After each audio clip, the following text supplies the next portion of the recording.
Hello, everyone. Welcome to another edition of Meditations and Transformations. This is a series of short videos that are a precursor to our upcoming Transformations of Natural Foresight Retreat, which is taking place this year, September 16th through the 19th in Topsail Farms in Waldoboro, Maine, and I hope to see you there. Today's video is something that I had been strongly hinting at for a long time, but I think I'm going to do a little bit of rubber meets the road now. This will probably be a fairly unpopular video, especially for a platform like LinkedIn that focuses on what this video is going to be sort of anti about, in a manner of speaking. Although this is a pro video, not an anti video. I don't like to approach things from the anti perspective. I really want to look at them from the pro perspective, but you're going to hear a little bit of the anti before we get into the pro. I think it's necessary. It's not just the platform, though. I would also wonder how many in my own field of futures and foresight, futures thinking, would bristle at this video. And if you do, that's perfectly fine. And if your thumbs up, can't wait to hear all about it. So in today's video, I want to start off by just sort of posing a question that was posed to me on LinkedIn this past week, in a thread that I was responding to because I thought it was really cool, and it was by one of my favorite futurists, Ilka Tuomi, and he's this week going to be in Italy at a conference about the post-human and navigating the human and the social in the context of drastic changes in technology and disruptions in the world.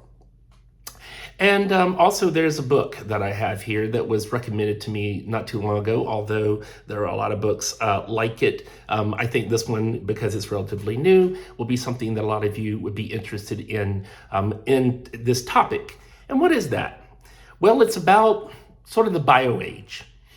You might have heard, about the computer age and, different ages that we've been through, the industrial age. And many are saying now that we're entering a bio age. Now, mostly what they mean when they say that is that we're entering an age of technological biology or biotechnology, where technology is going to be inserted into biological functions to change the basics of biology, to supercharge it or to manipulate it, et cetera, et cetera. But I would like to define that bio age very differently, much the way that Glenn Albrecht defines it, as a symbiocracy or a symbiotic or symbiocene or symbiotic age. And that is that we need to pay more attention to the biological.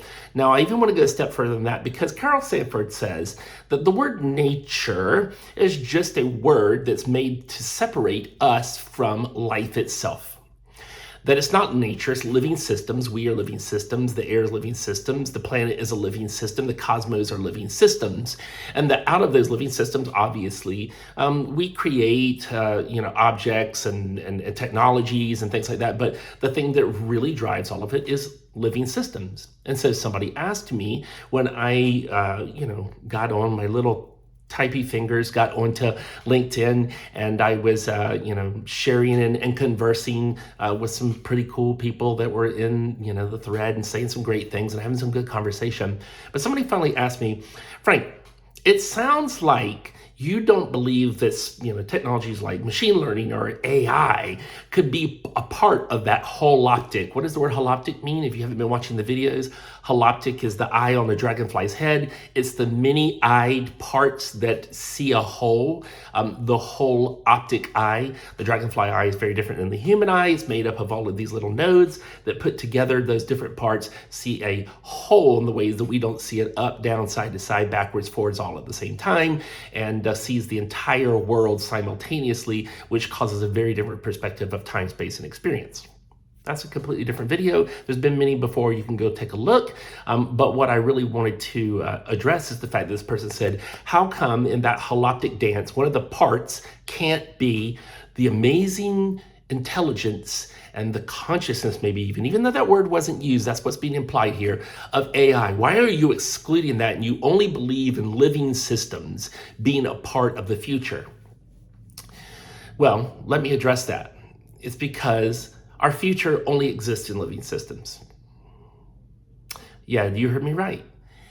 Let me share with you briefly, well, And when I do that, I want to say something about this word biological, because that's why I included what Carol Sanford said about nature and living systems. I'm disturbed a little bit by the insinuation that biology, you only think biology can be a part of the future. Biology, the box of biology, and then there's a box of technology, and there's a box of, society, and there's a box of stop signs, and there's a box of, lights, and there's a box of stores, and I don't know I'm being ridiculous and facetious here a little bit, but we love to put things in boxes. And when we put living systems and cosmology and the cosmos and the universe in a box, we do ourselves an incredible disservice. But hey, our systems that exist love to do that and separate us from the cosmological, from the biological, which is a word that we've given to living systems, the living systems of the cosmos. And so there's a lot that I could go into, and we have an upcoming panel on AI that's going to be made up of some pretty cool people. I'm going to record it at the end of this month, and we'll get into all of that then. We've already done part one. This will be part two of that. Why AI is never going to be conscious, why AI lacks any abductive qualities which would make it part of living systems, and why AI is more of a myth and metaphor than it is some living intelligent system. It is a technology, but it's just one of many technologies. And this is where that question came from. How come you can't include AI in your holoptic dance instead of just looking only at biology? Well, we're not looking at only biology because it's not biology. It's living systems. And when we take this frame and we say biology, like there's a box of biology, that does not exist. All that we know, all that we are constructed of, all we are made of individually, naturally, organically, systemically, socially, is all biological. And again, I'm using that word as if it was a box. It's living systems, and that's what matters. Let me ask you a brief question before I read a little bit of the excerpt of this book. Which future would you prefer to live in? And I know that I'll get, people that'll say one of both answers, but I'm going to shock you by telling you my answer. Or maybe I won't shock you, where this is going already. So if I'm painting a picture of the future that I live in, and I'm sitting at some third place in a city, would you want to be sitting in a robot cafe with, stainless steel and glass and robot servers and very futuristic looking adornments and furniture, and I look out the window and the city looks like futuristic with flying taxis and I'm not really worried about the greenery and the trees, but I see very futuristic George Jetson type buildings. Are you looking forward to that future? Or would you imagine that the future, not today even, but the future would be really cool if I lived in a place that was surrounded by rewilded spaces with greenery and trees and other living entities, other animals that lived in the city among humans, and that my transportation wasn't flying taxis, but it was a bicycle. And I was able to bike down the river through a tree-lined road that was carless, and we were all walking and biking, and everything that I needed was made by a community of artisans within 15 minutes. Does that sound boring to you, or does that sound more exciting than the first one? Now, I know it's not cut and dry. I know it can be a mixture of those two things, but I would prefer future number two, because that's the future in which I am more embodied in the living systems, not biology in a box, but living systems. We do ourselves a great disservice when we say there's biology and then there's technology. It doesn't exist that way. There are living systems, and technology are helpmates that we create that allow us to advance as a species within living systems. However, when we take those technologies and we move them from pedestal to throne, as we have done for over 100 years now, and we're increasingly doing with technology such as AI, it's a great example, we are dehumanizing, separating, extracting, exploiting, extrapolating in a technocracy. There's a brand new book out called Young versus Borg. And the Borg here is not the Borg of Star Trek, but it's talking about cyborgism. And a couple of years ago, there were a bunch of futurists coming out saying, like, I'm a cyborg futurist now. And I'm sorry, I just don't get very excited about that. I don't need you to be a cyborg futurist. I want you to be a futurist that promotes living systems. I'm not talking to going back to the Stone Age. We can still advance. It's not a backward, sustainable practice. It's about generativity and transformation into living systems, and there are better ways for us to live. As a matter of fact, Glenn Slater, who wrote this book, Young versus Borg, says on the back of the book, and then I'm going to read you just an excerpt from the inside, facing this technologically induced fragmentation of the human psyche, because that is the technocracy we live in, a technologically induced fragmentation of the human psyche. Think about for just a second, not only AI, but just the internet. Where did it go? What happened? I've heard people saying that right now the tech bros are trying to see how much they can make dead internet theory a reality. I'm going to post to you that the internet's already dead. And it's been dead for a long time.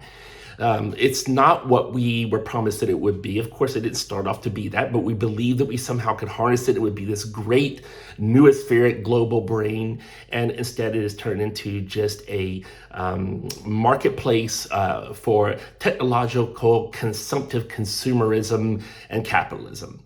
It does almost nothing to help us. It's destroying governments. It's destroying freedoms. It destroys liberties. It destroys human psyches. It's destroying generations. It's done little to no good for anybody anymore. And that's not the internet's fault. That's technocracy's fault. That's a system's fault. Stop coming back to, oh, that's a person's fault or that's a technology's fault. No, it's a systemic problem. It's a systemic problem, okay? And so he goes on to say, this technologically induced fragmentation of the human psyche presents a profound challenge. The way of the world is now mostly fused with the way of technology. Nobody can deny that. Again, nobody's saying technology is a bad thing. Listen carefully what I'm saying here.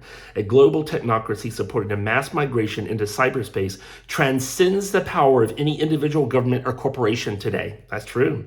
The technoscience at the core of this technocracy eyes a post-human future with the figure of the cyborg already visible on the horizon. Ooh, we're cyborg. It's inevitable. It's determinism. Don't you know, Frank, you're not a good futurist if you're not talking cyborgism and AI into every part of our lives. And actually, call me the anti-futurist, and if you want to, because as a futurist, it is my job to challenge, not get along with or go along with this technocracy. It's my job to challenge and say that we can have an alternative future, a very different future. People have come back to me and said, like, wow, you apparently don't know much about AI and algorithms and predictive analytics and all this. Don't you know it's already embedded in everything we do? And the very way that I saw the video that you're speaking on right now was because of AI and blah, blah, blah. And all. That's determinism. That simply says that we think this is the way it is. And that's not a very futury thing to think, because when I'm saying, wow, I'm a futurist and I'm imagining a future with AI loaded in it, when that's somebody else's future, that's a future presented to us by capitalist technocracy. And as a futurist, it is my job and my responsibility to challenge that future and say there can be alternative futures to that future, which actually is pretty awful. Pretty awful. And I told you LinkedIn wouldn't like this very much. And so he goes on to say, the technoscience at the core of this technocracy eyes a post-human future with the figure of the cyborg already visible on the horizon. A conspicuous image of our becoming, the cyborg essentializes the extrapolation of technocratic trends, making it a primary target for depth psychological analysis. I love the fact that he says technocratic trends, because the trends that we see today, trends, by the way, are today. They're not the future. The reason we know about them is because they're already here. They stem forth from the system that we're in, but as futurists, we can imagine different futures that would produce different trends. We're not beholden to the now, but we're beholden to imaginal anticipation, which is an actual dynamic of living systems. So, I know. You're saying right now, gosh, futurists, don't you know? We make our bread and butter off of technology, and I think that's just awful. And I definitely believe technology is a commonplace thing, and it's every species has technology. Living things build technology into the surroundings. Birds build nests. Dolphins blow bubbles in the water to communicate and even to play with, and on and on and on. Fire is technology. But when technology moves from pedestal to throne, we've screwed up. And so the bio-age I'm looking for is not one where it's a biotechnocratic age, but it is an age of the symbocracy, of the symbiocene, that gets us away from this ruinous future, or the future of the ruins, as Dr. Marcus Bussey would say. And so let me just read just a smidge more of Jung versus Borg, and what he says at the very end of the book, Reanimated. And here, he quotes Philip Slater and says, there could be no mechanical prescription for de-mechanization. Humanization will not come from doing any specific thing, but rather from doing whatever we do with a different orientation. Technology can be reconsidered, each thing imagined anew in terms of anima mundi, the animus world. We can imagine a technological future where the bird nest doesn't control the bird. The bubble doesn't control the dolphin. But where is this coming from? Well, let me tell you, and this is how we'll end the video.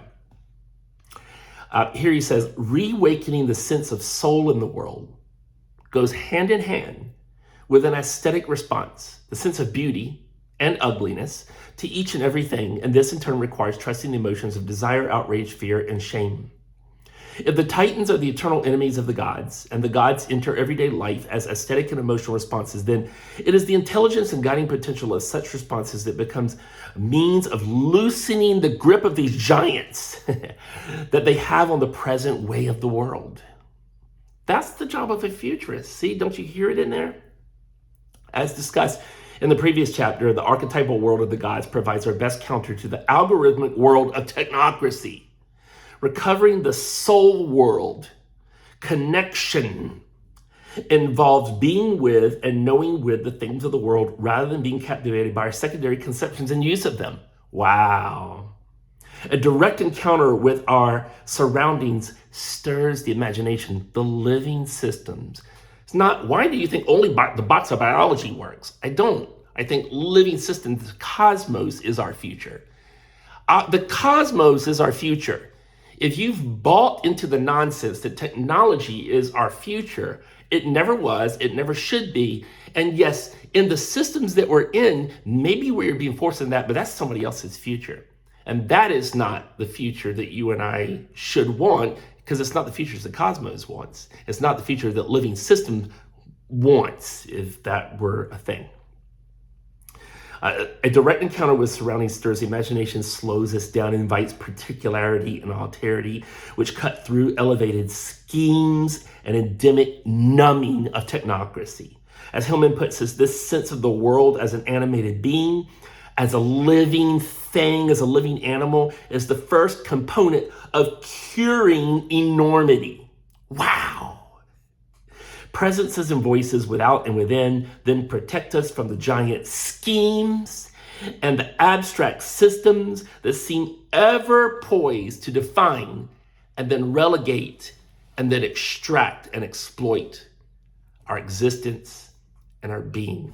I hope to see you at Transformations of Natural Foresight. We're going to talk all about this kind of future, the holoptic world of parts, into the whole, into the evolving greater cosmos, all the way back through again. You matter, your diversity matters, the whole matters, and together we can see a cosmic future of health, wellness, and wholeness. See you later.